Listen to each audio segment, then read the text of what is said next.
आधी स्कूलला खूप छान जायचे, पण आत्ता काय माहीत तिला काय झालं, तर स्कूलला जाताना खूप रडते आणि दरवेळी तिला स्कूलला जाताना असं सांगावं लागतं की स्कूलवरून आल्यानंतर तुझ्यासाठी सरप्राईज आहे. तर विकीने आद्यासाठी मनी बँक मागवली होती, तीच आज आली होती. मग ती बघून तर ती जाम खुश झाली होती.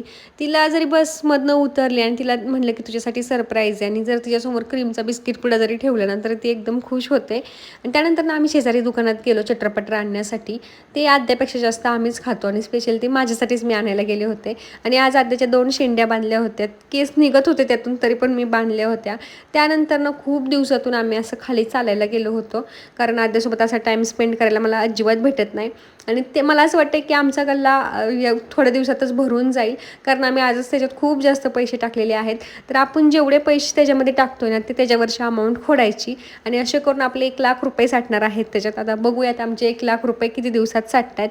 त्यानंतर ना आद्याचा होमवर्क आला होता, तर तोच मी करून घेत होते. त्यानंतर ना मी भांडी घासायला घेतली आणि जवळजवळ मी भांडी घासायच्या वेळी टाईम झाला होता 11:45, कारण माझं चाललं होतं आज घासू का नको, सकाळच्याला ठेवू.